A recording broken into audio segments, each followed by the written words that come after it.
All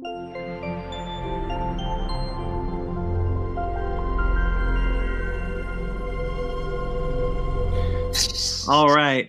It was my turn to pick this week to, I guess, now end our Victor Book Club October edition is Star Wars Adventures Tales from Vader's Castle. This is every script is written by Cavan Scott, art by Derek Charm. He does the kind of the main story art.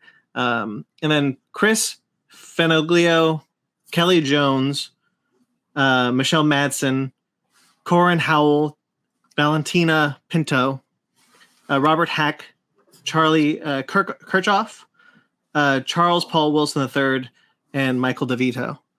They do all the other stories because this is an anthology. It goes through different stories, different kind of horror-esque stories in the Star Wars saga. So what do we think about this guy? Ben. Okay. I've talked a lot. I got to stop. At first, when I was reading this, I didn't know how I was liking the anthology and like the main story of the crew. Going through Vader's castle. I got you. And as I was going through it, the more I was enjoying it.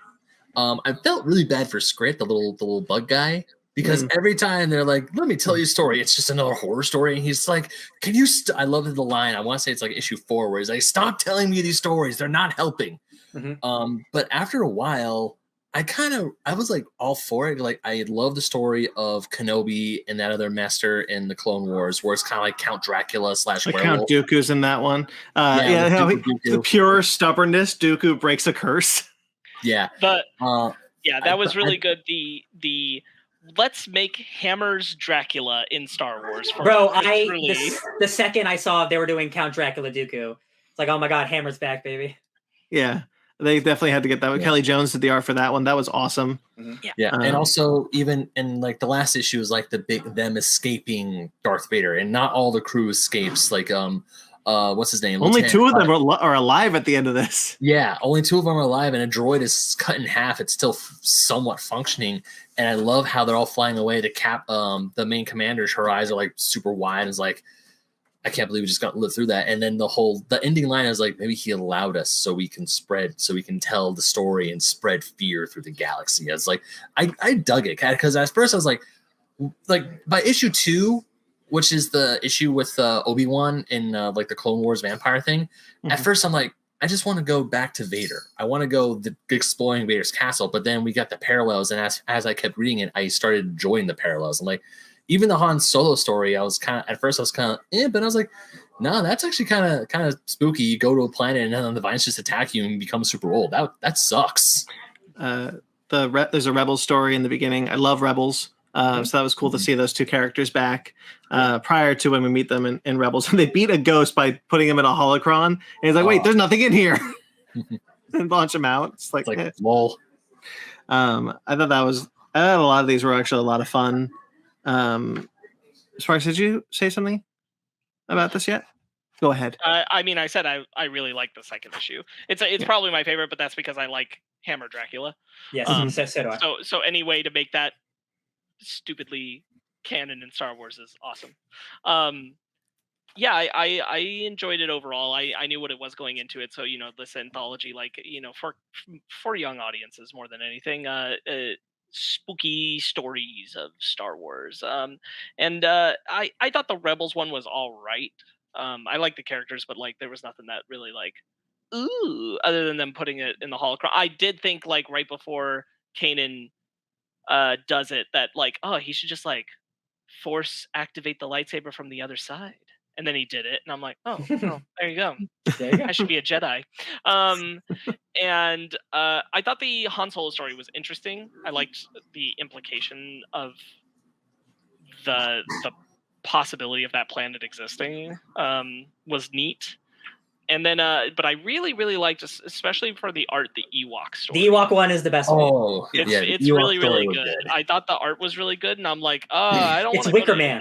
It's Wicker Man. This thing exists. Yes, exactly. You can, like the second the shaman, I forgot his name, but when he does like that golden voice on the chief, and the chief is, and the text bubbles change, and it's the same color, it's like, oh, he's the bad guy.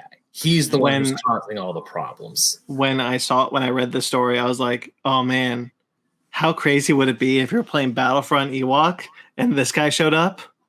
The Gorax. Can you imagine? So I was with Ben. I was enjoying it. I was like, yeah, this is nice, fun stuff. Up until issue 4, I found that the story within a story didn't feel natural for me. It was just like, yeah. Okay, cool. It doesn't feel natural whatsoever. But by the time we got to the end and it's recapping all the stories they went through and then they're fighting Vader, I think it all did mesh together. I enjoyed the story, but it took a long time for me to get everything where I want it to be. I wish there was a more natural way of doing these stories instead of like, spooky scary time, Darth Vader's castle. I'm like, but why really are you doing this? Like, but again, it's a kid's story. Like, don't think too hard about it. The stories are all good. It's a little younger audience, so like not really for me, but like it is good. It is good. Yeah, I think like I like the idea of like the ending, like Vader let us go to spread fear. Yeah. I think my major thing is that like I kind of agree with you, Ryan. Like I don't care very much at all about the framing device of them telling the stories, and I don't buy it. And that, especially in the circumstances that they're in, as the story on Vader's castle goes, and I'm like, I get it. Like you want to be at Vader's castle as a framing device for this whole thing, but it's just not clicking for me. Yeah. I would have been just as happy to read the stories as their anthology issues and just have the last issue be a big issue about them ending up at Vader's castle, and that be our wrap up. Yeah. But them telling these spooky stories while they're engaging with the potential of facing Darth Vader is like, come on, like why? Quite honestly, what I thought it was going to be is it would be Vader's castle. When I hadn't read this prior. I picked this up kind of blindly a couple of years ago, just because I like the concept of it. What I thought it was going to be would be those just anthology. Every issue is a different story, no framing device. And if there was a framing device, I thought it would be like a monk in Vader's castle telling us, the audience, a scary story. Yes, that's what I thought it was going to be. Yeah, but it wasn't. I'm kind of bummed that it's not. Like you go down to Mustafar and it's like doon doon doon doon yes. doon doon doon, yes. and you go down into Vader's castle into the basement and a little cryptic coffin opens and a monk pops up and it's like, it's me, the Vader Keeper. And so you like scary Star Wars stories? Well, it's kind of like Robin Williams in the beginning of Aladdin. Mm-hmm. Like, let's tell you a story about this lamp. Yeah. Yeah, I think all the stories are pretty good. I just, the framing device, it kind of took me out because like I would be enjoying a story and then be going back to these characters. And I'm like, they're fine. I wish. Well, even like the characters that we're following, like I'm okay with them. Like I like their story. I found their story engaging, but we don't get enough of it to kind of keep invested because they're just like, hey, let me tell you this story, and then it flashes to the other story. Like the framing device would be better if the stories were being told in a more natural way. When in fact, I don't believe that if a bunch of stormtroopers are shooting at you and you're running away, that you take this time to tell a campsite story. And that is the part where the young adult thing comes in. Yeah. Right, because it's like if we were having a Halloween party and Michael Myers showed up and started like attacking people. Boy, this reminds me of that time. We run to another place, we get in a car and we drive away and it's like, this reminds me of this one spooky story. Like you're not gonna do that when you're in the circumstance. Like originally just going off the title, Tales from Vader's Castle, I thought it was actually gonna be a bunch of stormtroopers talking about them serving at Vader's Castle and then realizing, this is all of these It's like, hey, Vader, like, because when you hear Vader's castle, it's like obviously there's like some. It could be Tag and Bink. It could be Tag and Bink, but then it's like, hey, I started with Vader, isn't it? It's like, hey, I started with Vader and this is what some spooky shit that happened to us on this planet. Really, I started with this regiment and he was there, and then this is what spooky shit happened there. And if you want to do like a Clone Wars one, then you'd have them run into a clone who hasn't retired yet. Yeah. And then finally, like the last one is about how they're like, you hear what happened to Terry. Oh, he screwed up with Vader bad. And like, that's the last story be Vader telling it. No, that doesn't make any sense. Why would Vader just be like, all right, so let me sit you down, stormtroopers. He's got his mug of coffee. Let me tell you a story, children. Once upon a time. I would see it more of, instead of like, it's like more of a cautionary tale of like, hey, you don't mess with me. Like the one Don't time choke on your But aspirations. Vader's whole thing in the context of Star Wars is that he lets other people tell those stories. He's not a talker. He doesn't tell He's a people that boogeyman. story. He lets other people tell those stories about him. Where this is set in the continuity, because you kind of have context clues that it's before episode 4. You have in that time period, Vader is not a well-known figure yet. He's still the boogeyman. He's still the person that nobody thinks is real, because how would this dark figure with a lightsaber be the Emperor's right-hand man all of a sudden?